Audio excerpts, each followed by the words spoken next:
DNA मित्रों, आज विश्लेषण की शुरुआत हम उस सवाल के साथ करेंगे जो सोने से जुड़ा हुआ है, जो आपसे जुड़ा हुआ है, जो देश दुनिया से जुड़ा हुआ है। सवाल है, क्या सोना 1 लाख रुपए से भी नीचे आ जाएगा? सवाल है, क्या पुतिन और ट्रंप मिलकर गोल्ड को और गिराने वाले हैं? सवाल है, जब सोने चांदी में गिरावट लगातार जारी है तो आप अपनी मेहनत की कमाई कहां लगाएंगे? हमें लगता है ये वो सवाल हैं जिस पर आप भी अपने घर परिवार, दोस्त, रिश्तेदार और जानकारों के बीच चर्चा कर रहे होंगे। इसलिए हमने सोचा कि आज विश्लेषण की शुरुआत भी इसी खबर के साथ की जाए। मित्रों, दुनिया में सबसे ज्यादा सोने की खपत भारत में है। विश्व की लगभग 25% सोने की मांग भारत से आती है, लेकिन पिछले कुछ दिनों में उसी सोने की चमक फीकी पड़ रही है। पिछले 20 दिनों से सोना लगातार गिरता जा रहा है। जो सोना 2 लाख रुपए को पार करने के करीब पहुंच गया था, वो गिरकर अब 1.5 लाख के पास आ गया है। इससे भी ज्यादा हैरान करने वाला अनुमान यह है कि सोने का भाव गिरकर 1 लाख रुपए से नीचे आ सकता है। सोने की कीमत में गिरावट के नए अनुमान को डिकोड करने से पहले आपको सोने का ताजा भाव जानना चाहिए। आज वायदा बाजार यानी मल्टी कमोडिटी एक्सचेंज में शाम के वक्त 10 ग्राम 24 कैरेट सोने के दाम में लगभग 1% की गिरावट दर्ज की गई और नया भाव लगभग 1,53,000 के आसपास रहा। वहीं सर्राफा बाजार में 10 ग्राम 24 कैरेट सोना 2,242 रुपए सस्ता होकर 1,51,000 के आसपास आ गया। आप याद कीजिए, सिर्फ 20 दिन पहले यानी 29 जनवरी को वायदा बाजार में सोने का दाम 1,93,000 रुपए हो गया था। यानी 20 दिनों में सोना 40,000 रुपए सस्ता हुआ है। इसका मतलब यह कि इन 20 दिनों में सोने के दाम में 21% की गिरावट आई है। आपका सोना 20 दिन पहले अगर 100 रुपए का था तो वो अब 79 रुपए का हो गया है। डीएनए मित्रों, सोने के साथ साथ चांदी में भी गिरावट जारी है। चांदी तो सोने से भी ज्यादा तेजी से गिर रही है। आज एमसीएक्स में चांदी की कीमत में लगभग 3% की गिरावट आई और यह 2,32,000 के पास पहुंच गई। सोचिए, जिस चांदी का भाव 20 दिन पहले 4,20,000 के पार चला गया था, उसमें 1,88,000 रुपए प्रति किलो की गिरावट आई है। 1,88,000 रुपए। यानी जिस सोने चांदी ने 2025 में शानदार रिटर्न किया था, वही सोना चांदी 2026 में उतना ही ज्यादा नुकसान पहुंचा रहा है। 2025 में सोने का दाम लगभग 75% बढ़ा। यानी जिसने 1 जनवरी 2025 को सोना खरीदकर 31 दिसंबर 2025 को बेचा होगा, उसे 75% का फायदा हुआ होगा। लेकिन जब दाम गिरने की बात आती है तो सोने का भाव पिछले 20 दिनों में ही 21% गिर गया। इसी तरह 2025 में चांदी का दाम लगभग 170% बढ़ा, लेकिन पिछले 20 दिनों के भीतर चांदी के दाम में 45% की गिरावट आई है। डीएनए मित्रों, सोने चांदी के दाम में यह गिरावट कुछ लोगों के लिए अच्छी है तो कुछ लोगों के लिए बहुत ही बुरी। जिन परिवारों में शादी के लिए सोना खरीदा जाना है, वो दाम गिरने से राहत महसूस कर रहे होंगे। जो लोग आभूषण बनवाना चाहते हैं, उनके लिए यह अच्छा है।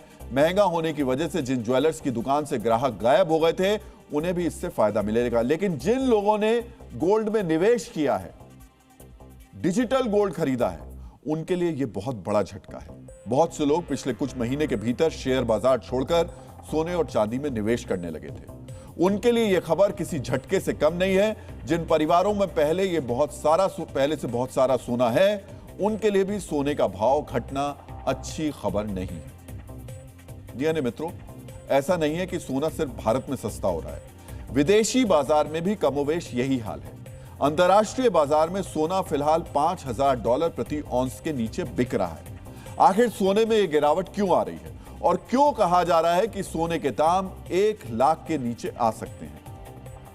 यह समझने के लिए आपको सबसे पहले इंटरनेशनल मीडिया के हवाले से आई एक रिपोर्ट के बारे में जानना होगा। रूस के आंतरिक सरकारी दस्तावेजों पर आधारित इस रिपोर्ट के मुताबिक रूस अब अमेरिकी डॉलर पर आधारित सेटलमेंट सिस्टम में वापस लौटने पर विचार कर रहा है। इसका यह अर्थ हुआ कि रूस एक बार फिर अंतर्राष्ट्रीय व्यापार के लिए डॉलर का इस्तेमाल शुरू करेगा। रूस की नीति में यह बहुत बड़ा बदलाव होगा, क्योंकि साल 2022 के बाद से रूस ने पश्चिमी देशों के प्रतिबंधों के कारण डॉलर पर निर्भरता कम करने की कोशिश की थी। इसके तहत रूस ने डॉलर का इस्तेमाल कम कर दिया। इसके बदले वो दूसरे देशों से अपनी करेंसी रूबल या वहां की करेंसी में व्यापार कर रहा था। जैसे भारत और रूस के बीच ज्यादातर व्यापार रूबल और रुपए में होता है। डॉलर का हिस्सा बहुत ही कम रह गया है। डॉलर पर निर्भरता कम होने की वजह से रूस और उसके साथ व्यापार करने वाले कई देशों ने अपने विदेशी मुद्रा भंडार में डॉलर कम करके सोना रखना शुरू कर दिया। इसके कारण कई देशों के सेंट्रल बैंक्स ने भारी मात्रा में सोना खरीदना शुरू कर दिया। सोने के दाम बढ़ने के प्रमुख कारणों में से एक सेंट्रल बैंक की खरीदारी थी। अब अगर रूस एक बार फिर डॉलर का इस्तेमाल करने लगेगा तो डी डॉलराइजेशन की प्रक्रिया रुक जाएगी, यानी डॉलर की मांग बढ़ जाएगी। सोने और डॉलर के बीच का संबंध उल्टा होता है। डॉलर की डिमांड बढ़ती है तो सोने का दाम गिरता है, और डॉलर की डिमांड कम होती है तो सोने का दाम बढ़ता है। दूसरी तरफ डॉलर का इस्तेमाल बढ़ने से दुनिया भर के सेंट्रल बैंक सोना खरीदना बंद कर देंगे। संभावना यह भी है कि सेंट्रल बैंक अपना सोना बाजार में बेचने लगेंगे। इससे मार्केट में सोने की सप्लाई बढ़ जाएगी, और सप्लाई बढ़ने से सोने के दाम गिरने लगेंगे। ट्रंप और पुतिन के बीच संबंध बेहतर होने से दुनिया में तनाव कम होगा, और तनाव कम होने से सुरक्षित निवेश के रूप में भी सोने की मांग अपने आप कम हो जाएगी। यही वजह है कि कई जानकार कह रहे हैं कि सोने का दाम गिरकर 1 लाख के नीचे चला जाएगा। आप यह मत सोचिएगा कि यह सब 1-2 दिन में या 1-2 महीने में हो जाएगा। जानकारों के मुताबिक सोने के भाव में धीरे धीरे गिरावट आएगी, जैसा आप देख भी रहे हैं। अनुमान है कि गोल्ड को 1 लाख के नीचे आने में 2027 तक का इंतजार करना पड़ेगा। डीएनए मित्रों, बढ़ती कीमतों के कारण लोगों ने निवेश के लिए शेयर बाजार की जगह सोने चांदी को चुन लिया है। लेकिन अब जिस तरह से सोने चांदी के दाम गिर रहे हैं, उससे एक आम निवेशक परेशान है। परेशानी इस बात की है कि आखिर अपनी मेहनत की कमाई कहां लगाई जाए। लोगों के पास ऑप्शन क्या है? मित्रों, कई जानकार मानते हैं कि सोने चांदी की तुलना में बेहद सस्ते धातु एल्यूमिनियम की मांग तेजी से बढ़ रही है। पिछले 1 साल में एल्यूमिनियम के दाम में लगभग 30 से 35% की बढ़ोतरी हुई है। एल्यूमिनियम की कीमत में बढ़ोतरी का सबसे बड़ा कारण है सप्लाई में कमी और इंडस्ट्रियल डिमांड में बढ़ोतरी। एल्यूमिनियम का उत्पादन बढ़ना अब आसान नहीं है, क्योंकि इसमें बिजली की खपत बहुत ज्यादा होती है। इसके उत्पादन की लागत का 1/3 हिस्सा बिजली पर खर्च हो जाता है। डेटा सेंटर बिजली पर ज्यादा पैसा चुकाने को तैयार हैं, उनका मुकाबला एल्यूमिनियम उद्योग नहीं कर सकता। बिजली की ज्यादा कीमत के कारण ऑस्ट्रेलिया और मोजाम्बिक जैसे देशों में एल्यूमिनियम की फैक्ट्रियां बंद हो रही हैं। दूसरी तरफ एल्यूमिनियम के सबसे बड़े उत्पादक देश चीन ने इसका उत्पादन सीमित कर दिया है। यानी अलग अलग कारणों से एल्यूमिनियम की सप्लाई कम हो गई है, और इस बीच कई उद्योगों में एल्यूमिनियम की मांग बढ़ गई है। सप्लाई कम हो गई है और मांग बढ़ गई है। चीन की एयर कंडीशनिंग इंडस्ट्री में एल्यूमिनियम का उपयोग 2 गुना होकर 40% हो गया है। दुनिया के दूसरे देशों में भी यही ट्रेंड है। वजन कम करने के लिए इलेक्ट्रिक गाड़ियों में एल्यूमिनियम का इस्तेमाल बढ़कर 200 किलोग्राम प्रति गाड़ी हो गया है, जो पहले की तुलना में 50% से ज्यादा है। यानी इलेक्ट्रिक गाड़ियों में एल्यूमिनियम का इस्तेमाल पहले के मुकाबले 50% ज्यादा हो रहा है। इसके अलावा एनर्जी स्टोरेज सिस्टम और डेटा सेंटर में भी एल्यूमिनियम की मांग बढ़ रही है। यानी सीमित मात्रा में सप्लाई के बीच एल्यूमिनियम की डिमांड बढ़ रही है। मित्रों, अब हम आपके साथ गोल्ड से जुड़ी एक और अहम जानकारी शेयर करना चाहते हैं। मित्रों, जब सोना रिकॉर्ड ऊंचाई पर था, तब भी हमारे देश में सोना खरीदने में बहुत ज्यादा कमी नहीं आई थी। वाणिज्य और उद्योग मंत्रालय के आंकड़ों के अनुसार सोने के आयात पर भारत ने पिछले साल की तुलना में जनवरी में 3 गुना से ज्यादा पैसा खर्च किया। सोने की खरीद पर इस भारी खर्च के कारण जनवरी के महीने में देश का व्यापार घाटा काफी बढ़ गया। पिछले साल जनवरी में लगभग 2 अरब 68 करोड़ डॉलर का सोना इंपोर्ट किया गया था। वहीं इस साल जनवरी में 12 अरब डॉलर से ज्यादा का सोना आयात किया गया है। सोचिए, रिकॉर्ड कीमत होने के बावजूद 1 लाख करोड़ रुपए से ज्यादा का सोना भारत ने केवल जनवरी के महीने में आयात किया। आयात में इस बढ़ोतरी की वजह से जनवरी में भारत का व्यापार घाटा बढ़कर 35 अरब डॉलर हो गया, जबकि 1 साल पहले यानी जनवरी 2025 में व्यापार घाटा लगभग 23 अरब डॉलर ही था। यानी देश के व्यापार घाटे में लगभग 48% की बढ़ोतरी हुई, और इसकी बड़ी वजह है सोने के आयात में इजाफा। डीएनए मित्रों, अब हम पाकिस्तान में होने जा रहे एक और तख्ता पलट का विश्लेषण करेंगे। इस तख्तापलट का सीधा संबंध T20 विश्व कप से है, जिसमें भारत के हाथों पाकिस्तान को करारी शिकस्त मिली। मित्रों, पाकिस्तान की आतंकी सेना का चीफ आसिम मुनीर पाकिस्तान की शर्मनाक हार से बौखला गया है और अब मुनीर ने अपने ही साले यानी पाकिस्तान क्रिकेट बोर्ड के चेयरमैन मोहसिन नकवी का तख्ता पलट करने की तैयारियां कर ली। यानी भारत की ट्रॉफी चुराकर भागने वाले मोहसिन नकवी की कुर्सी अब खतरे में है। खबर यह है कि आसिम मुनीर ने मोहसिन को लेकर पाकिस्तान के प्रधानमंत्री शहबाज शरीफ से चर्चा की है। आज आपको जानना चाहिए बड़ी बड़ी बातें करने वाले ट्रॉफी चोर मोहसिन नकवी की कौन सी बात आसिम मुनीर को नागवार गुजरी है और क्यों क्रिकेट के मैदान में मिली हार पाकिस्तान के लिए राष्ट्रीय अपमान का विषय बन गई है। सबसे पहले आप पाकिस्तान में मोहसिन नकवी पर चल रही चर्चा को ध्यान से सुनिए। किस तरह पाकिस्तान की आवाम, पूर्व क्रिकेटर और सेना भी मोहसिन नकवी को पीसीबी चेयरमैन के पद पर अब नहीं देखना चाहती। पाकिस्तान में मोहसिन नकवी की अब कोई पीसीबी चेयरमैन की उनको कुर्सी पर नहीं देखना चाहता। आज आपको इसकी असली वजह भी जाननी चाहिए। मित्रों, इस हार के बाद पूरे पाकिस्तान में राष्ट्रीय शोक जैसा माहौल है। पाकिस्तान में इस हार की वजह से टीम के खिलाड़ियों के घटिया प्रदर्शन के साथ साथ मोहसिन नकवी की प्लानिंग और बड़बोलेपन को भी माना जा रहा है, जिसमें आसिम मुनीर जिससे बहुत ज्यादा नाराज है। इस हार के बाद आसिम मुनीर तक पाकिस्तान क्रिकेट बोर्ड में चल रही उठापटक की रिपोर्ट पहुंचाई गई है। इस रिपोर्ट को पढ़ने के बाद आसिम मुनीर टीम की तैयारियों से संतुष्ट नहीं दिखा और इसे ही भारत से करारी हार की वजह माना है। पाकिस्तान की आतंकी सेना का चीफ आसिम मुनीर मोहसिन नकवी के कुछ फिजूल बयानों से भी नाखुश है। मुनीर ने पूरे मामले की पड़ताल के बाद आर्मी सेक्रेटरी के माध्यम से पाकिस्तान के प्रधानमंत्री शहबाज शरीफ को निर्देश भिजवाए हैं। पाकिस्तान में चर्चा है प्रधानमंत्री शहबाज शरीफ अपने असली बॉस आसिम मुनीर की नाराजगी को देखते हुए पीसीबी में बदलाव का ऐलान कर सकते हैं। यानी पाकिस्तान के गृह मंत्री मोहसिन नकवी की पीसीबी चेयरमैन वाली कुर्सी अब जा सकती है। आज आपको मोहसिन नकवी के उस बयान के बारे में भी जानना चाहिए जो भारत से मिली शर्मनाक हार के बाद आसिम मुनीर को सबसे ज्यादा दर्द दे रहा है। मोहसिन नकवी ने यह बयान आसिम मुनीर को खुश करने के लिए दिया था, लेकिन जब यही बयान मुनीर की कुर्सी के लिए खतरा बन गया। भारत पाकिस्तान के मैच से सिर्फ 5 दिन पहले मोहसिन नकवी कितनी बड़ी बड़ी बातें कर रहा था। इस बयान में अपने साथ साथ उसने पाकिस्तान की सरकार और आसिम मुनीर का नाम भी लिया था, लेकिन बड़ी बातों के बावजूद पाकिस्तान ने अपनी टीम कोलंबो में भारत से खेलने के लिए भेज दी, यानी आईसीसी के सामने सरेंडर कर दिया। मित्रों, मोहसिन नकवी से पहले भी पाकिस्तान के कई सियासतदानों ने पाकिस्तान के क्रिकेट का बेड़ा गर्क किया है। इसके बावजूद वो पदों पर बरकरार रहे, लेकिन मोहसिन नकवी के इस बयान की वजह से आसिम मुनीर नकवी से अपनी रिश्तेदारी तक को भूल गया है। आसिम मुनीर बिना अनुमति के क्रिकेट पॉलिटिक्स में अपना नाम उछाले जाने और इसके बाद मिली बुरी हार से बहुत अपमानित महसूस कर रहा है। यह बात पूरे पाकिस्तान को पता है। बिना अनुमति पाकिस्तान के प्रधानमंत्री शहबाज शरीफ भी आसिम मुनीर के नाम का इस्तेमाल नहीं करते, लेकिन मोहसिन नकवी ने अपने पॉइंट्स बढ़ाने के लिए पहले आसिम मुनीर का नाम लिया, उसके बाद पाकिस्तान की सिफारिशी टीम ने भारतीय टीम के सामने सरेंडर कर दिया और इसीलिए अब आसिम मुनीर खुद अपने बड़बोले साले मोहसिन नकवी का तख्ता पलट करने जा रहे हैं। मित्रों, पाकिस्तान से सिर्फ मोहसिन नकवी के लिए बुरी खबर नहीं आ रही है। नकवी का तख्ता पलट करने का मन बना चुके आसिम मुनीर और पाकिस्तान की सेना के दिन भी आजकल सही नहीं चल रहे हैं।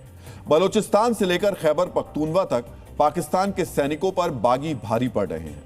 खैबर पख्तूनवा में तहरीके तालिबान पाकिस्तान के आत्मघाती हमले में 11 पाकिस्तानी सैनिक मारे गए। वहीं बलोचिस्तान में बलोच लिबरेशन आर्मी ने जिन पाकिस्तानी सैनिकों को अगवा किया था, उनके पास भी अब कम वक्त बचा है, क्योंकि उनको जिंदा छोड़ने वाले सौदे की डेडलाइन खत्म होने वाली है। आज आपको बलूचिस्तान से अफगानिस्तान बॉर्डर तक पाकिस्तान की सेना पर हो रहे हमलों और मुनीर फौज के शर्मनाक सरेंडर के बारे में भी जानना चाहिए। इस साल अफगानिस्तान बॉर्डर के पास पाकिस्तान के सैनिकों पर हमलों की संख्या बढ़ी है। इस बार खैबर पख्तूनवा के बजौर में फिदाइन हमलावरों ने विस्फोटक से भरे वाहन से धमाका किया। इस वाहन से हमलावरों ने सीधे सेना के चेकपोस्ट पर टक्कर मारी, जिससे पूरा चेकपोस्ट ढह गया। इस हमले में 11 पाकिस्तानी सैनिकों के मारे जाने की पुष्टि हो चुकी है। इस हमले की जिम्मेदारी तहरीके तालिबान पाकिस्तान ने ली है। पाकिस्तान की सेना ने खैबर पख्तूनवा में टीटीपी के खिलाफ ऑपरेशन शुरू कर दिया है, जिसके जवाब में टीटीपी के हमले पाकिस्तान की सेना पर अब भारी पड़ रहे हैं। मित्रों, अफगानिस्तान के बॉर्डर के पास पाकिस्तानी सैनिकों पर आत्मघाती हमला हुआ, लेकिन बलोचिस्तान में हालात और भी ज्यादा खराब हैं। यहां पर बलोच लड़ाकों ने पाकिस्तान के 7 सैनिकों को जिंदा पकड़ लिया। बलोच लिबरेशन आर्मी ने इन वर्दीधारी पाकिस्तानी सैनिकों को हथियारों के साथ पकड़ा था और पाकिस्तान को इनकी रिहाई के लिए 7 दिन का अल्टीमेटम दे दिया था। बीएलए ने इन सैनिकों के बदले पाकिस्तान को बलोच कैदियों की अदला बदली का प्रस्ताव दिया है और यह भी कहा है कि अगर उनकी बात का जवाब नहीं दिया गया तो पाकिस्तान के सैनिकों को मौत की सजा दे दी जाएगी। पाकिस्तान के 7 हथियारबंद सैनिकों को बीएलए ने आसानी से पकड़ लिया। अब ये सैनिक मुनीर से खुद को छुड़वाने की गुहार लगा रहे हैं। ये वीडियो 4 दिन पुराना है, यानी इन सैनिकों के पास अब सिर्फ 3 दिन का वक्त बचा है। 3 दिन बाद बीएलए इनके साथ कुछ भी कर सकता है। वैसे जब से मुनीर ने पाकिस्तानी सेना की कमान संभाली है, तब से पाकिस्तान की सेना के और भी ज्यादा बुरे दिन शुरू हो गए। आसिम मुनीर 29 नवंबर 2022 को पाकिस्तान का सेना प्रमुख बना था, जिसके फौरन बाद तहरीक तालिबान पाकिस्तान ने सेना से जारी युद्ध विराम खत्म कर दिया। तब से पाकिस्तान की सेना पर हमलों का घातक दौर जारी है। टीटीपी और बीएलए पाकिस्तान की सेना के सबसे बड़े दुश्मन बने हुए हैं। वर्ष 2023 में पाकिस्तान में सुरक्षा बलों पर 789 बड़े हमले हुए, जिसमें 500 से ज्यादा सैनिक और सुरक्षा बल मारे गए। 2024 में पाकिस्तान में 1000 से ज्यादा हमले हुए, जिसमें 528 सुरक्षाकर्मी मारे गए। 2025 में एक बार फिर हमलों की संख्या बढ़ी। इस साल 1066 उग्रवादी हमलों में 667 सुरक्षाकर्मी मारे गए और वर्ष 2026 में अब तक 100 से ज्यादा हमले में 80 से ज्यादा सुरक्षाकर्मी मारे जा चुके हैं। यानी पाकिस्तान में आजादी की मांग कर रहे विद्रोहियों का प्रभाव बढ़ता जा रहा है। मित्रों, मुनीर की सेना अपने देश में विद्रोहियों को नहीं संभाल पा रही, लेकिन जो नेता पाकिस्तान में मुनीर के लिए खतरा बन सकते थे, उनको जेल में डालकर मुनीर उन पर जुल्म ढा रहा है। पाकिस्तान में कितने बुरे हालात हैं, उसे आप इस तरह समझ सकते हैं कि जेल में बंद पाकिस्तान के पूर्व प्रधानमंत्री इमरान खान की एक आंख की रोशनी लगभग जा चुकी है और उनको इलाज तक नहीं दिया जा रहा। पाकिस्तान में हो रहे जुल्म के खिलाफ मुनीर के डर से कोई कुछ नहीं बोल पा रहा, लेकिन जिस कप्तान ने पाकिस्तान को क्रिकेट विश्व कप जितवाया, उसके लिए दुनिया भर के क्रिकेटर्स ने अब आवाज उठाई है।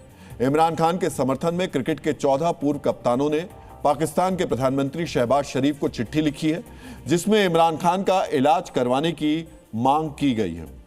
चिट्ठी लिखने वालों में इंग्लैंड के पूर्व कप्तान Mike Atherton, Mike Brearley, David Gower और नासिर हुसैन जैसे दिग्गज शामिल हैं। ऑस्ट्रेलिया के Allan Border, Greg Chappell, Ian Chappell, Belinda Clark, Kim Hughes और स्टीव वॉ ने भी इमरान खान के लिए चिट्ठी लिखी है। भारत के महान क्रिकेटर सुनील गावस्कर और कपिल देव ने भी इमरान खान के लिए आवाज उठाई है। इसके अलावा वेस्टइंडीज के सर क्लाइव लॉयड और न्यूजीलैंड के जॉन राइट ने भी इमरान खान का इलाज करवाने की मांग की है। आप भी सोचिए, पाकिस्तान में क्या चल रहा है। आज सारी दुनिया को पता है, लेकिन पाकिस्तान के 22 करोड़ लोग मुनीर की उस फौज के सामने सरेंडर हैं, जो खुद अपने ही देश में हथियार लेकर खड़े पश्तूनों और बलूचों के सामने सरेंडर कर रही है। डीएनए मित्रों, अब हम आपके सामने ईरान और अमेरिका के बीच चल रही तनातनी का लेटेस्ट चैप्टर दिखाने जा रहे हैं। इस नए चैप्टर को ईरान के खलीफा यानी सुप्रीम लीडर अयतुल्ला खामनेई की कलम से लिखा गया है। लंबे वक्त बाद खामनेई ने ट्रंप को सीधी धमकी दी है। अब तक आपने ईरान के खिलाफ ट्रंप की धमकियों के वीडियो देखे होंगे, सोशल मीडिया पर उनके पोस्ट देखे होंगे, लेकिन आज खामनेई ने लिखित तौर पर भी और बोलकर भी ट्रंप की हर धमकी का जवाब दिया। इसे आप खलीफा की झटका स्पीच भी कह सकते हैं। पहले आप उनके पोस्ट देखिए, फिर आपको उनकी जवाबी धमकी सुनाएंगे। मित्रों, अब से ठीक 5 घंटे पहले अयतुल्ला खामनेई ने 2 पोस्ट किए। पहले पोस्ट में खामनेई ने लिखा, अपनी सैन्य ताकत पर अमेरिका का घमंड ही उसकी बर्बादी की वजह बनेगा। दूसरे पोस्ट में लिखा गया कि 47 साल से ईरान को अमेरिका कुचल नहीं पाया है। अच्छी बात है कि ट्रंप ने इस सच को समझ लिया है। मित्रों, इन चेतावनियों के साथ साथ खामनेई ने एक ऐसा बयान भी दिया जिसके जरिए उन्होंने ट्रंप को अपनी ताकत का एहसास कराया। मित्रों, आज खामनेई ने न सिर्फ ट्रंप को चेतावनी दी है, बल्कि अमेरिका की सैन्य शक्ति पर ऐसा तंज भी किया है जो यकीनन ट्रंप को चुभा होगा। वियतनाम और अफगानिस्तान में अमेरिकी सैन्य अभ्यासों का जिक्र करते हुए कैसे खामनेई ने अमेरिका को आईना दिखाया। मित्रों, ईरान में कहा जाता है कि जब जब खामनेई अपने प्रतिद्वंदियों के लिए सख्त भाषा का इस्तेमाल करते हैं, तो इसका मतलब होता है कि ईरान बड़े बल प्रयोग के लिए तैयार हो रहा है। यानी खामनेई के अल्फाज ही ईरान के अटैक का पहला सिग्नल होते हैं। अब हम आपको खामनेई के बयानों और बारूदी कार्रवाई का यही कनेक्शन बताने जा रहे हैं। मित्रों, पिछले साल जून के महीने में खामनेई ने कहा था कि गाजा को लेकर अमेरिकी धमकियों के सामने ईरान सरेंडर नहीं करेगा। इस बयान के 2 हफ्ते बाद ईरान ने इजराइल पर बड़ा मिसाइल हमला कर दिया। जनवरी 2026 में खामनेई ने कहा था वो ईरान में विदेशी ताकतों की साजिशें नाकामयाब नहीं होने देंगे। इस बयान के बाद ईरान में प्रदर्शनकारियों पर भारी बल प्रयोग किया गया था और हजारों प्रदर्शनकारी मारे गए थे। मित्रों, इन घटनाओं की वजह से माना जा रहा है कि सख्त अल्फाज से भरे खामनेई के सोशल मीडिया पोस्ट किसी बड़ी सैन्य कार्रवाई की तरफ इशारा कर रहे हैं। एक तरफ खामनेई ने वार्निंग जारी कर दी है तो दूसरी तरफ खामनेई की सबसे खास सैन्य यूनिट यानी IRGC ने एक बड़ा सैन्य अभ्यास भी शुरू कर दिया है। मित्रों, इस वक्त आपके टीवी स्क्रीन पर जो वीडियो चल रहा है वो ईरान की सेना ने जारी किया है। इस वीडियो में ईरान की IRGC के कमांडो समंदर में अटैक और डिफेंस की प्रैक्टिस कर रहे हैं। वीडियो में आपको नौसैनिक जहाजों पर उतरकर सैन्य कार्रवाई करने का अभ्यास दिखेगा और साथ ही किनारे से जहाजों पर रॉकेट और मिसाइल्स दागने की ट्रेनिंग भी नजर आएगी। मित्रों, ये सैन्य अभ्यास स्ट्रेट ऑफ हॉर्मुज में तैनात किया जा रहा है। ये समंदर का वही इलाका है जिसमें तकरीबन 240 किलोमीटर दूर अमेरिकी नेवी के विमान वाहक बेड़े तैनात हैं। मित्रों, कल तक ईरान के विदेश मंत्री कह रहे थे कि वो बातचीत की टेबल से ही समाधान निकालना चाहते हैं, लेकिन आज सुप्रीम लीडर चेतावनी दे रहे हैं। ईरान की सेना अभ्यास कर रही है। आखिर 24 घंटे में ऐसा क्या हो गया जिसकी वजह से ईरान का ये रुख सख्त हो गया, बदल गया? इस सवाल का जवाब समझने के लिए आपको मिडिल ईस्ट में बढ़ते बारूदी जमावड़े से जुड़ी जानकारी को बेहद गौर से देखना चाहिए। मित्रों, अमेरिका के राष्ट्रपति डोनाल्ड ट्रंप भले ही बार बार ईरान के साथ बातचीत की दुहाई दे रहे हों, लेकिन साथ ही साथ ट्रंप ईरान के इर्द गिर्द अपनी सैन्य तैनाती भी बढ़ा रहे हैं। आज ही अमेरिकी एयरफोर्स के 18 F-35 विमान मिडिल ईस्ट पहुंच गए। इनमें से 10 विमानों को जॉर्डन के साल्ती सैन्य अड्डे पर तैनात कर दिया गया, जबकि 8 विमानों को कतर के अल उदैद सैन्य अड्डे पर तैनात किया गया है। F-35 विमानों को सपोर्ट करने के लिए ब्रिटेन से हवा में ईंधन भरने वाले 2 विमान भी भेजे गए हैं। मित्रों, इस नई तैनाती के साथ ईरान के इर्द गिर्द मौजूद अमेरिकी लड़ाकू विमानों की संख्या 66 हो गई है। लड़ाकू विमानों के साथ साथ अमेरिका ने 4 लंबी दूरी के ड्रोन और 8 रडार से लैस विमान भी तैनात कर रखे हैं। इतनी बड़ी संख्या में एयरफोर्स और नेवी की मौजूदगी वाकई ईरान के लिए खतरा है। इसी खतरे को आज खामनेई ने सख्त अल्फाजों के साथ जवाब दिया। डीएनए मित्रों, एक तरफ ईरान ने ट्रंप को आंखें दिखाई हैं तो दूसरी तरफ पारंपरिक पार्टनर कनाडा ने अमेरिका से दूरी बनाने का फैसला कर लिया है। कनाडा की सरकार ने एक बयान जारी करके कहा कि अपने व्यापारिक हित साधने के लिए कनाडा अब यूरोपीय यूनियन और एशिया पैसिफिक के देशों के साथ आर्थिक गठबंधन बनाने की दिशा में कदम उठाएगा। दरअसल पिछले महीने ट्रंप ने कनाडा पर अतिरिक्त टैरिफ लगाने की धमकी दी थी। इस धमकी के जवाब में नया ब्लॉक बनाने की बात कहकर कनाडा ने ट्रंप को सख्त संदेश दिया है। मित्रों, ट्रंप के पुराने पार्टनर उन्हें छोड़कर जा रहे हैं, लेकिन भारत अपने सहयोगी देशों के साथ संबंध और मजबूत कर रहा है। दुनिया के विकसित देशों के साथ सहयोग की दिशा में आज एक और मील का पत्थर स्थापित किया गया। मित्रों, यह मील का पत्थर है फ्रांस के राष्ट्रपति इमैनुअल मैक्रों का भारत दौरा। यह मैक्रों का चौथा भारतीय दौरा है। इस दौरे पर भारत और फ्रांस ने साथ साथ आगे बढ़ने के लिए PPP मॉडल पर सहमति जताई। इस PPP मॉडल की जानकारी हम आपको आगे देंगे, लेकिन उससे पहले आपको भारत और फ्रांस के बीच सामरिक सहयोग से जुड़ा शुभ समाचार देखना और समझना चाहिए। मित्रों, इस यात्रा के दौरान भारत ने फ्रांस को वायुसेना के लिए 114 रफाल खरीदने का प्रस्ताव सौंप दिया। इसके साथ साथ रफाल के नौसैनिक वर्जन यानी रफाल M की डिलीवरी को लेकर भी बातचीत हो गई है। यहां आपको जानना चाहिए कि रफाल M की डील पिछले साल अप्रैल के महीने में हुई थी। नौसेना के लिए स्कॉर्पियन क्लास की 3 पनडुब्बियों की डील पर भी बातचीत पूरी हो गई है। मित्रों, मैक्रो की इस यात्रा में 2 ऐसी डील भी हुई हैं जिन पर भारत के प्रतिद्वंदियों की नजर बनी हुई है। भारत और फ्रांस ने हैमर बम और H-125 हेलीकॉप्टर के साझा निर्माण पर सहमति जता दी है। मित्रों, अब हम आपके सामने इन्हीं 2 खास डील्स का विश्लेषण करने जा रहे हैं। सबसे पहले बात कर लेते हैं उस हैमर बम की जिसकी ताकत को पाकिस्तान और उसके फील्ड मार्शल आसिम मुनीर ने बहुत ही करीब से देखा है। ऑपरेशन सिंदूर के दौरान जैश ए मोहम्मद के आतंकी ठिकानों को इसी बम से तबाह किया गया था। बहावलपुर में मसूद के हेडक्वार्टर से लेकर POK के कोटली और सवाई नाला में जैश के आतंकी कैंप्स भी इसी बम की चोट से बर्बाद हुए थे। अब हम आपको बताने जा रहे हैं आखिर क्यों भारत ने दोबारा हैमर पर अपना भरोसा जताया है। मित्रों, हैमर बम की सबसे बड़ी खासियत यह है कि इसे 70 किलोमीटर की दूरी से भी दागा जा सकता है। यानी इसे दागने के लिए लड़ाकू विमानों को दुश्मन के हवाई क्षेत्र में नहीं घुसना पड़ता। हैमर में 3 किस्म के पे लोड होते हैं, यानी इसमें 250 किलोग्राम से लेकर 1000 किलोग्राम तक का विस्फोटक इस्तेमाल करके लोड किया जा सकता है। उड़ान के दौरान इस बम को दिशा बताने के लिए लेजर का इस्तेमाल किया जाता है, जिसकी वजह से यह सीधा टारगेट के ऊपर जाकर ही गिरता है। इस बम को बंकर बस्टर की तरह भी इस्तेमाल किया जा सकता है, यानी यह अंडरग्राउंड टारगेट को भी तबाह कर सकता है। मित्रों, इस बम को सबसे पहले 2003 के अफगानिस्तान युद्ध में इस्तेमाल किया गया था। तब नेटो की फौज कहती थी कि कहने को हैमर एक बम है, लेकिन इसकी मारक क्षमता एक मिसाइल से भी ज्यादा है। हैमर के बाद अब हम आपको दूसरी दिलचस्प डील यानी H-125 हेलीकॉप्टर से जुड़ी जानकारी देने जा रहे हैं। मित्रों, भारत और फ्रांस इस हेलीकॉप्टर का साझा निर्माण करेंगे। इस हेलीकॉप्टर के पहले कारखाने का आज उद्घाटन भी कर दिया गया। सिंगल पायलट वाले इस हेलीकॉप्टर की टॉप स्पीड 287 किलोमीटर प्रति घंटा तक जाती है। H-125 नाम का यह हेलीकॉप्टर 23,000 फीट की ऊंचाई तक उड़ान भर सकता है। इस क्षमता की वजह से H-125 को हिमालय का हेलीकॉप्टर भी कहा जाता है, यानी यह हिमालय जितनी ऊंचाई तक पहुंच सकता है।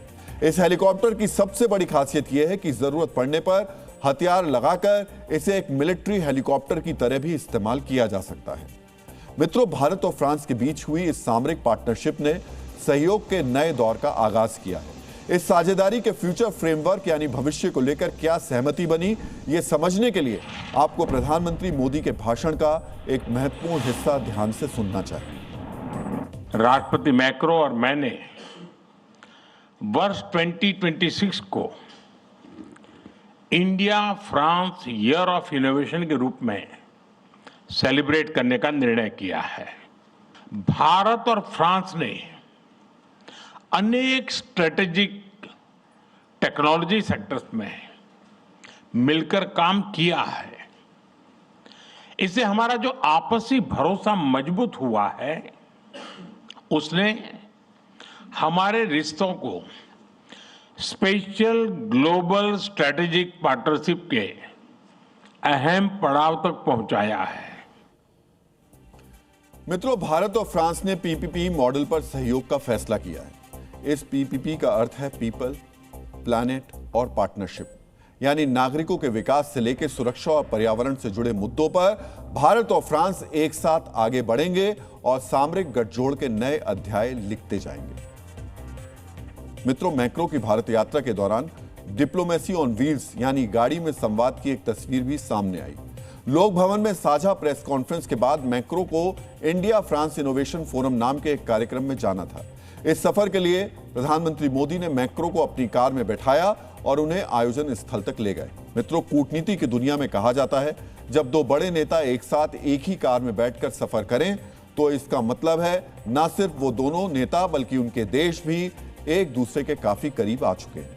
इसे डिप्लोमेसी की दुनिया में कार डिप्लोमेसी के नाम से जाना जाता है। मित्रों, अब हम देश के नए अंडरवर्ल्ड का डीएनए टेस्ट करेंगे और आपको दिखाएंगे कि कैसे इस नए अंडरवर्ल्ड में ऑनलाइन भर्तियां की जा रही हैं और किस तरह उत्तर प्रदेश को अंडरवर्ल्ड में रिक्रूटमेंट का सबसे बड़ा सेंटर बनाया जा रहा है। यह खबर यूपी समेत पूरे देश के लिए बहुत ही खतरनाक है।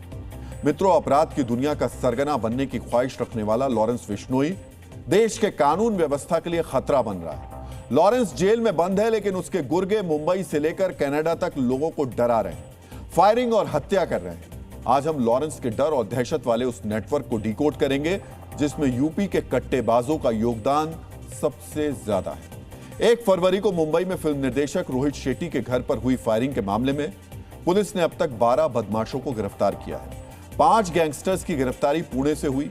24 घंटे पहले उत्तर प्रदेश और हरियाणा से 7 अपराधियों को गिरफ्तार किया गया। अब तक गिरफ्तार किए गए आरोपियों में से 6 यूपी के आगरा से हैं।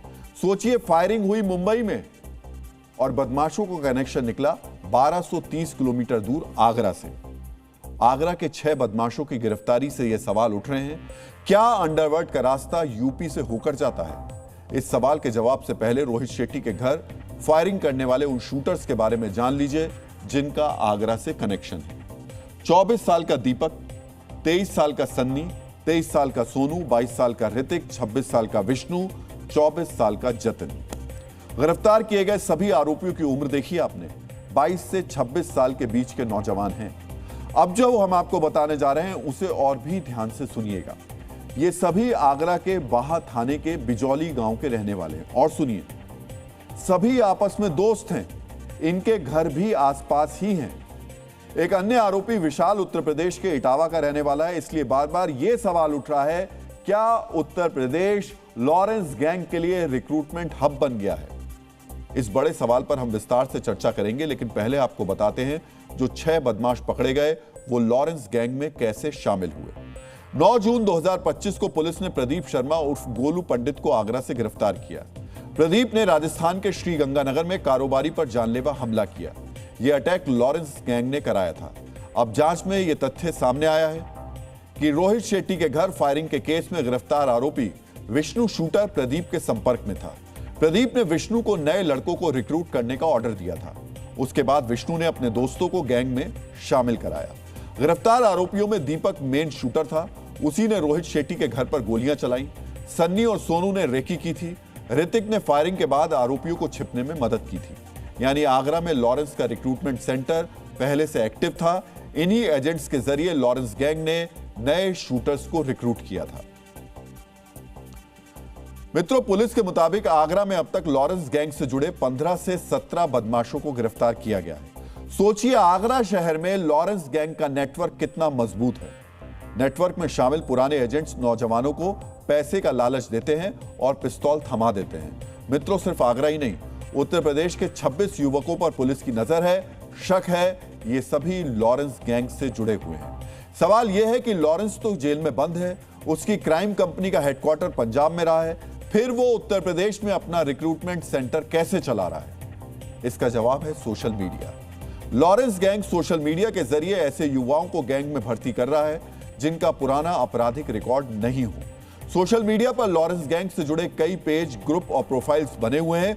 जो युवक पोस्ट को लाइक या कमेंट करते हैं उन्हें शॉर्टलिस्ट किया जाता है। सिग्नल जैसे ऐप के जरिए शॉर्टलिस्ट किए गए युवाओं से संपर्क किया जाता है। उनका इंटरव्यू होता है। बातचीत और डिटेल चेक करने के बाद उन्हें गैंग में शामिल कर लिया जाता है। यह पूरा प्रोसेस किसी संगठित कंपनी की तरह है। ठीक यही प्रोसेस 1990 के दशक में गैंगस्टर दाऊद इब्राहिम अपनाता था। दाऊद अपने गैंग को डी कंपनी कहता था।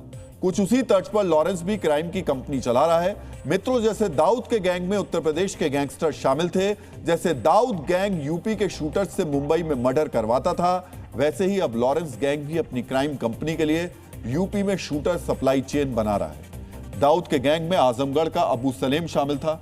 सलेम आजमगढ़ में शूटर भर्ती करता था। लॉरेंस गैंग में यही काम बहराइच का शिव कुमार गौतम करता था। दाऊद गैंग में शामिल पूर्वांचल का सुभाष ठाकुर कई हत्याओं का आरोपी था। लॉरेंस गैंग ने बाबा सिद्दीकी की हत्या कराने के लिए बहराइच से ही धर्मराज राजेश कश्यप को हायर किया था। बलरामपुर का मोहम्मद अशरफ दाऊद की डी कंपनी के लिए नकली पासपोर्ट अरेंज करता था और गैंग की फेक करेंसी को मार्केट में डंप करता था। लॉरेंस के क्राइम सिंडिकेट के लिए आगरा का प्रदीप शर्मा वसूली का काम करता था। लखनऊ का तारिक परवीन दाऊद गैंग को हथियार सप्लाई करता था और हापुड़ का जीतू लॉरेंस गैंग के लिए वसूली का काम करता था। डीएनए मित्रों, लॉरेंस गैंग के पास उत्तर प्रदेश से अबू सलेम और सुभाष ठाकुर जैसे कुख्यात गैंगस्टर नहीं है, इसीलिए जमीन पर इस गैंग की मौजूदगी नहीं दिखती। लेकिन लॉरेंस गैंग ने ऑनलाइन भर्ती सेंटर खोलकर यूपी के युवाओं में पैठ बनानी शुरू कर दी है। इस तरह दाऊद की तरह लॉरेंस के लिए भी यूपी अपराधियों की सप्लाई का सेंटर बन गया है।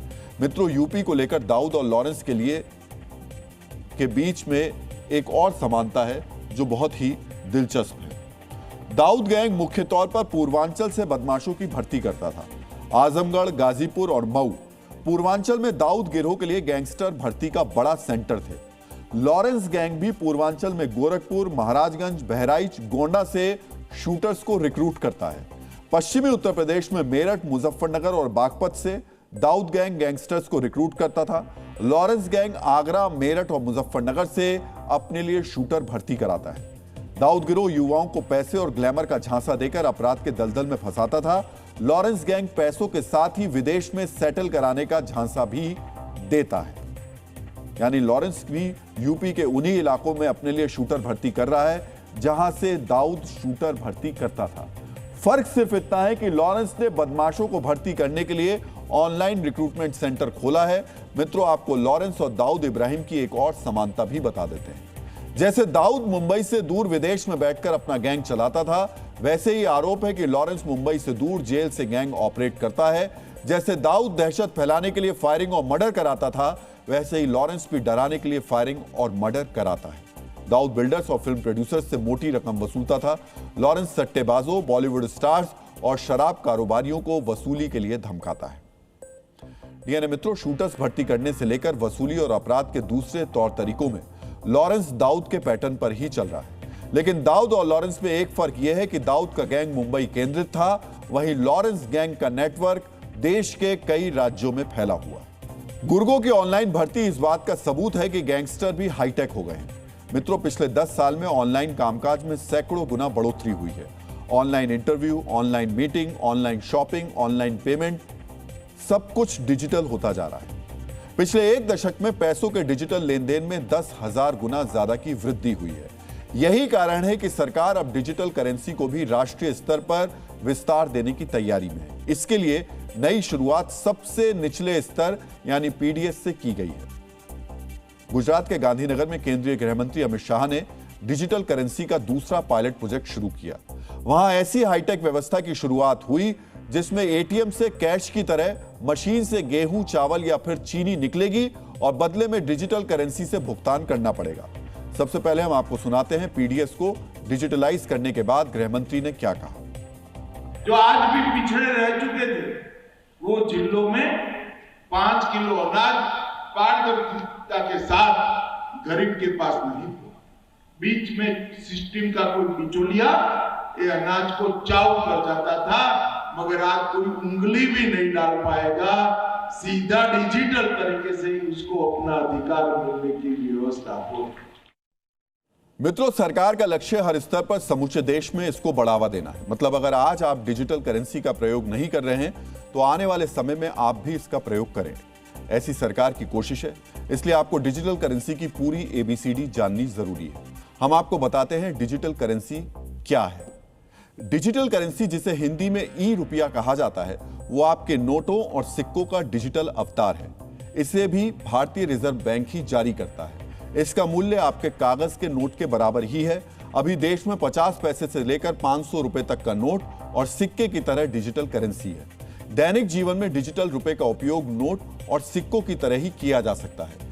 इसको आप ऐसे समझिए कि आपको अगर किसी को छुट्टे पैसे देने हैं, सब्जी खरीदनी है या चाय का पेमेंट करना है, तो आप डिजिटल करेंसी से आसानी से पेमेंट कर सकते हैं। जैसे यूपीआई से पेमेंट करते हैं, उसी तरह डिजिटल करेंसी से भी लेन देन कर सकते हैं। लेकिन ये यूपीआई की तरह नहीं है। फिर से समझिएगा, यूपीआई और डिजिटल करेंसी में लोग बहुत ज्यादा कंफ्यूज होते हैं।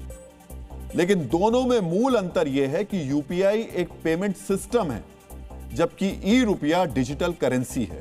यूपीआई एक साधन है जिसके माध्यम से आप पैसा ट्रांसफर करते हैं, जबकि डिजिटल रुपया वो पैसा है जिसे आप ट्रांसफर करते हैं। यूपीआई ट्रांजैक्शन के लिए एक बैंक खाता होना अनिवार्य है, क्योंकि ये एक खाते से दूसरे खाते में पैसा ट्रांसफर करता है। डिजिटल रुपया वॉलेट बैंक खाते से स्वतंत्र रूप से काम कर सकता है। डिजिटल रुपया सीधे आरबीआई की लायबिलिटी है और ये आरबीआई के बैलेंस शीट पर दिखाई देता है, जबकि यूपीआई में आपके बैंक खाते में जमा राशि बैंक की लायबिलिटी होती है। ग्रामीण और पहाड़ी क्षेत्रों में एनएफसी यानी वायरलेस कम्युनिकेशन तकनीक से बिना इंटरनेट के भी ई रुपया से भुगतान हो सकता है। यूजर अपने फोन या डिवाइस को रिसीवर के डिवाइस से टैप करके तुरंत पैसे ट्रांसफर कर सकते हैं। यहां आपके लिए यह भी जानना आवश्यक है कि डिजिटल करेंसी बिटकॉइन जैसे क्रिप्टो करेंसी नहीं है। क्रिप्टो करेंसी को पैसे से खरीदा जाता है, लेकिन ई रुपया आपका पैसा ही है, उसे खरीदना नहीं पड़ता, बल्कि आप अपने बैंक अकाउंट में जमा राशि को डिजिटल टोकन में बदल सकते हैं, ठीक वैसे ही जैसे आप एटीएम से नकदी निकालते हैं। इसका प्रयोग करने के लिए पहले आपको अपने बैंक का ई रुपया ऐप डाउनलोड करना होगा, फिर रजिस्ट्रेशन करना होगा। इसके बाद आपका एक डिजिटल वॉलेट बन जाएगा। उसी वॉलेट में कोई दूसरा आपको डिजिटल करेंसी में पेमेंट कर सकता है, या आप अपने अकाउंट से ई रुपए वॉलेट में पैसा ट्रांसफर करके डिजिटल करेंसी बना सकते हैं। अगर पैसे का इस्तेमाल ना हो तो आप वॉलेट ऐप में जाकर ई रुपए को फिर से अपने बैंक अकाउंट में ट्रांसफर भी कर सकते हैं। मित्रों, डिजिटल करेंसी पर ना तो किसी तरीके का कोई ब्याज मिलता है और ना ही ई वॉलेट में पैसा रखकर टैक्स बचाया जा सकता है। आप अपने ई रुपया वॉलेट ऐप से यूपीआई पेमेंट कर सकते हैं। ई रुपया का ट्रांजैक्शन फटाफट सेटल हो जाता है। आप डिजिटल करेंसी को यूपीआई का पूरक कह सकते हैं। इस समय दुनिया के 137 देश और मुद्रा संघ डिजिटल करेंसी पर काम कर रहे हैं। 49 देशों में पायलट प्रोजेक्ट चल रहे हैं, जिसमें भारत, चीन, रूस, ब्राजील और कंबोडिया जैसे देश हैं, जबकि 5 देश ऐसे हैं जहां डिजिटल करेंसी पूरी तरह लॉन्च हो चुकी है। इनमें संयुक्त अरब अमीरात, जमैका, नाइजीरिया और बहामास शामिल हैं। इसके अलावा ईस्टर्न कैरेबियन करेंसी यूनियन में भी डिजिटल करेंसी चल रही है। अब भारत भी पूरी तरीके से डिजिटल करेंसी की ओर बढ़ रहा है। डिजिटल करेंसी से पेमेंट का पायलट प्रोजेक्ट 3 साल पहले शुरू हुआ था।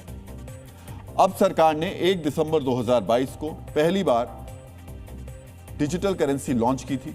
मुंबई, नई दिल्ली, बेंगलुरु और भुवनेश्वर में 4 बैंक से इसकी शुरुआत हुई थी। आज देश के 17 बैंक में 60 लाख लोग डिजिटल करेंसी से लेन देन कर रहे हैं। इस समय 587 करोड़ रुपए की डिजिटल करेंसी चलन में है। मित्रों, सरकार डिजिटल करेंसी पर क्यों फोकस कर रही है, इसे भी समझना जरूरी है। हर साल नोट और सिक्कों पर करीब 5000 करोड़ रुपए का खर्च होता है। अगर पूरी तरीके से डिजिटल करेंसी लागू हो गई तो ये पैसे बचेंगे। डिजिटल करेंसी से अंतर्राष्ट्रीय लेन देन तेज और सस्ता होगा। बिटकॉइन जैसी अनियंत्रित क्रिप्टो के बजाय सरकारी नियंत्रित डिजिटल मुद्रा जारी कर रही है। सबसे अहम बात यह कि डिजिटल करेंसी के जरिए सरकार भ्रष्टाचार पर स्ट्राइक करना चाहती है, क्योंकि इसका लेन देन रियल टाइम ट्रैक होता है। मतलब जो लोग टैक्स की हेरफेर करते हैं वो नहीं बच पाएंगे। डिजिटल करेंसी के जरिए उनकी चोरी आसानी से पकड़ में आ जाएगी, जबकि आम लोगों के अकाउंट में सीधा पैसा आएगा। और बड़ी बात यह कि जिस काम के लिए पैसा आएगा उसी में उसका प्रयोग होगा। पिछले दिनों ओडिशा में सुभद्रा योजना के तहत 88,000 लाभार्थियों को ई रुपए के माध्यम से ही पैसे दिए गए थे। आंध्र प्रदेश की दीलम 2.0 योजना में रसोई गैस सब्सिडी को डिजिटल रुपए के माध्यम से ही वितरित किया जा रहा है। अब गुजरात में इसका विस्तार हो रहा है। धीरे धीरे इसे राष्ट्रीय स्तर पर लाने की पूरी और पक्की तैयारी है। उम्मीद है कि इससे भ्रष्टाचार के खिलाफ लड़ाई में बड़ी सफलता मिल सकेगी। मित्रों, मार्टिन लूथर किंग जूनियर ने कहा था कि हमारे पास शक्तिशाली तकनीक है, लेकिन अगर मार्गदर्शन गलत हो तो वही ताकत तबाही ला सकती है। सोशल मीडिया पर एंटरटेन करने के नाम पर बनाई जाने वाली रील्स ऐसी ही तबाही के कारण लगातार बनती जा रही हैं। देश का जेन अल्फा रील्स के नशे में इस तरह डूब गया है कि वो लोगों की जान लेने लगा है। इसी रील्स के कारण दिल्ली में एक दर्दनाक हादसा हुआ। 23 साल के एक लड़के की गाड़ी से कुचलकर मौत हो गई। जिस लड़के पर रील के चक्कर में हत्या का आरोप है वो आजाद है, और जिस मां के इकलौते बेटे की जान गई वो अब इंसाफ मांग रही है। इस घटना के बाद एक बार फिर से रील्स के नशे पर बहस हो रही है। इसलिए आज हम रील के आतंक का विश्लेषण करने वाले हैं। मित्रों, दिल्ली के द्वारका का रहने वाला साहिल 3 फरवरी को अपनी बाइक से ऑफिस जा रहा था। इस दौरान रील के नशे में डूबे एक लड़के ने अपनी स्कॉर्पियो कार से उसको टक्कर मार दी। आरोप है कि लड़का उल्टी लेन में गाड़ी चला रहा था। बताया जा रहा है कि उसकी बहन बगल की सीट पर बैठकर रील बना रही थी। गाड़ी की गति तेज थी, कई गाड़ियों से टक्कर होते होते बची और आखिर में साहिल की बाइक को टक्कर मार दी। ये टक्कर इतनी जोरदार थी कि साहिल के सिर के बाईं ओर खोपड़ी में फ्रैक्चर हो गया। उसके स्कैल्प के नीचे खून का थक्का जम गया, उसकी पसलियां टूट गईं। पोस्टमार्टम रिपोर्ट के मुताबिक साहिल की मौत सिर और छाती पर गंभीर चोट लगने के कारण हुई। घटना स्थल पर ही साहिल की मौत हो गई। पुलिस ने आरोपी नाबालिग ड्राइवर को गिरफ्तार कर लिया और फिर उसे 1 हफ्ते के अंदर जमानत भी मिल गई। मित्रों, साहिल अपनी मां की अकेली संतान था। इन्ना माकर ने अकेले ही साहिल को पाल पोस कर बड़ा किया था। अब वो नौकरी करने लगा था, लेकिन रील के नशे में डूबे एक रईसजादे ने उसकी जान ले ली। साहिल की मां रो रही हैं, अपने बेटे के लिए इंसाफ मांग रही हैं। हम आपको सुनाते हैं उन्होंने क्या कहा। मैं नहीं सुनूंगी कि ये बेलेबल ऑफेंस है। ये बेलेबल ऑफेंस रईसजादों के लिए है। नहीं है, नहीं है, नहीं है। मैं नहीं एक्सेप्ट कर रही इसको। पब्लिक के लिए होते हैं रूल्स, रईसजादों के लिए नहीं होते। हमारे लिए है। अगर हमारी सेफ्टी नहीं है तो हमारे चुने हुए लोग भी नहीं चाहिए हमें। मुझे उसका बाप भी जेल में चाहिए, और 17 साल का भी कोई छोटा नहीं होता बच्चा। सुना आपने? इस दर्द और आक्रोश को किसी शब्द में बयान नहीं किया जा सकता। यह बहुत ही दर्दनाक और खौफनाक सच का नतीजा है, और इसकी जड़ में है वही रील जो लोगों के लिए, विशेषकर जेन अल्फा के लिए नशा बन चुकी है। ऐसा नशा जो तबाही लाने वाले हथियार के रूप में परिवर्तित हो चुका है। मित्रों, आप में से कई लोगों को यह बात थोड़ी कड़वी लग सकती है, लेकिन सच यही है कि हमारे देश में रील बनाना राष्ट्रीय आपदा की तरह हो गया है। हम आपको बताएंगे कि रील को राष्ट्रीय आपदा की तरह क्यों बताया जा रहा है, लेकिन उससे पहले जान लीजिए कि लाइक और कमेंट के लिए जो सरेआम तांडव हो रहा है, उसकी जड़ में है सस्ती और आसान लोकप्रियता के साथ साथ कमाई। भारत में सामान्य कंटेंट क्रिएटर्स 20,000 रुपए से लेकर 15 लाख रुपए तक कमाते हैं। कुछ कंटेंट क्रिएटर्स एक पोस्ट पर 50 लाख रुपए तक कमा लेते हैं। सोशल मीडिया पर वीडियो बनाकर कई लोगों ने अपनी जिंदगियां बनाई हैं। और डीएनए में आज का संदेश, जब यह स्पष्ट हो कि लक्ष्य तक पहुंचा नहीं जा सकता, तब लक्ष्य ना बदलें, तब लक्ष्य प्राप्ति के लिए अपनाए गए तरीकों में बदलाव लाएं। डीएनए में अब आपको जय हिंद कहने का समय आ गया है। जय हिंद। डीएनए में कल आपसे फिर मुलाकात होगी। तब तक के लिए अपना ख्याल रखिए, सुरक्षित रहिए, मुस्कुराते रहिए और याद रखिए, यह देश सबका है, यह देश हर जाति हर धर्म का है। मित्रों, हम सबका डीएनए एक है। धन्यवाद।